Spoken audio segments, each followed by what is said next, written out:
بسم الله الرحمن الرحيم. السلام عليكم ورحمة الله وبركاته. هاستلا فيكتوريا سيمبر خياشة ميل بجوكتين waxaanu ku bilaabayaa horta waxaan u hambalyeeynaa Shariif Xasan Shariif Sakiin la dagaalankii Jawaari shaqadiisa wuxuu joojiyay 2 bilood waxaa Muqdisho ku masruufay kheyri farmaajo ninka kaliya ee fidnada ku dheer weeyaan Shariif Sakiin sadoo ogtiin meeshuu galo uu ka soo dhalaalaa hadday fidna tahay iyo wax tahay nasiib xumo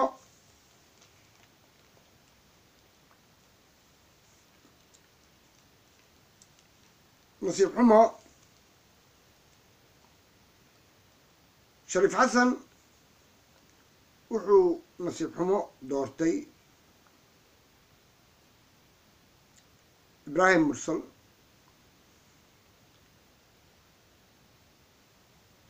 madaxweynaha kaliya ee madasha ee fidno ku dheer weeyaan Shariif Sakiin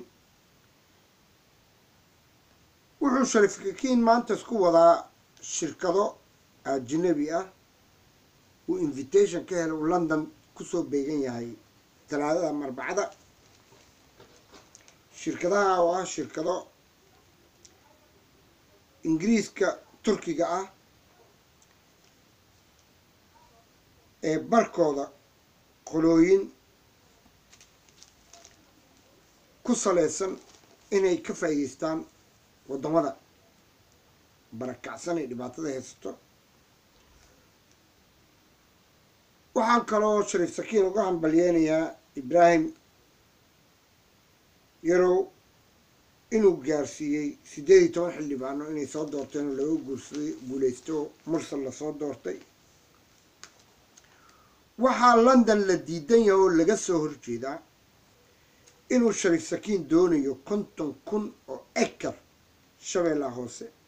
ilaa Dooy uu doonayo inuu siiyo shirkad Ingiriis Turki ah inay beero ka samaystaan uu dalka siduu doonayo u iibsanayo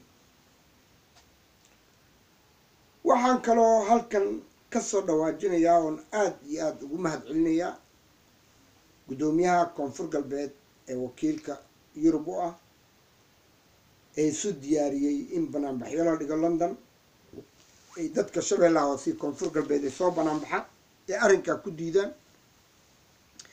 fasaxiina ay ka heleen dowladda Ingiriiska marka waa Shariifka si fiican oo wanaagsan looga soo horjeestaa oo loo sheegaa boobka iyo hantida dadka beeraha leh Shabeellaha Hoose beeraha dadka laga qaaday ee la siinayo ajnabi marka waxaan halka ka wacyigelinayaa dowladda Soomaaliyeed Shariifku waa in la iska qabtaa Shariifku waa in ummaddan dulunsan laga qabtaa Shariifku wuxuu isku wadaa inuu 50,000 oo acre Shabeellaha Hoose ilaa Dooy ah uu bixinayo uu dhulkii iibinayo wabiyadii iibinayo wax walba oo xun oo money laundry ah Shariifku ku kaca marka waxa loo baahan yahay dowladda dhexe inay arrinka wax ka qabato waxaan kaloo la hadlayaa Ali Baba gudoomiyaha koonfur galbeed ee wakiilka uga ah Yurub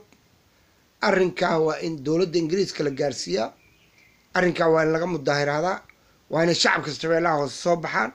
waa in ninkan Shariif Sakiinka ah ee saqajaanka ah ee ummadda duleeysta laga celiyaa waxaan kaloo rabaa halkan inaan u soo gudbiyo Shariifka iyo ceeladiisa qatar bay ku yihiin Shabeellaha Hoose wuxuu maalin walba gataa dhulkii wuxuu gatay mashaariicdii baraawe wuxuu gatay airportkii wuxuu gatay wax walba dhulkii waxa la haystaa beerihii dadkii wax walba haddana wuxuu ugu soo daray inuu dhulka qaato 50,000 oo acre ah Shabeellaha Hoose ilaa Dooy inuu doonayo inuu ka iibiyo shirkado Ingiriis Turki ah ee Turkiga ku nool marka shacabka Shabeellaha Hoose meel bay joogaan waa inay soo banaan baxaan waa in hoteelku ku soo dego loogu tagaa waa in tomato lagu tuuraa oo kun lagu tuuraa dacas lala dhacaa loo sheegaa in dalka iyo dhulkaba la iibsan karo waxaa la hadlayaa dowladda dhexe Shariif Sakiin khatar buu ku yahay jiritaanka Soomaaliyeed qatar buu ku yahay qarannimada soomaaliyeed waa nin mafia wato waa nin black water wato waa nin ciidan mafia samaystay waa nin doonayo waddankaa inuu weligii degin waa ninaan doonayn inuu waddankaa hormaro koonfur galbeedna wax doortay male xoog buu isku soo sharaxay haddana wuxuu heshiis ku saxiixaba male 4 bil ma gaaraysa intuu dhimo madaxnimadiisa marka waxaan leeyahay meel baad joogtiin isku taga shariifka iska celiya ilaahay ka baqa laa ilaaha illa allah waxdahu laa shariika lah lahu lmulku lahu alxamdu yuxyiidu calaa kulli shayin qadiir shariifka nolol niima hayo naf niima hayo jiritaan niima hayo shabeellaha hoose way dulunsan yihiin baraa baa la haystaa markaa la haystaa afgooyaa la haystaa bariiraa la haystaa meel baa la haystaa waan wada garanaynaa marka waxaanu doonaynaa keliya in mudaahiraad fiican ka dhaco si fiican loo soo banaanbaxo la tuso adduun weynaha inuu ninka yahay nin mujrima hasta la victoria sebra qaash mac salaama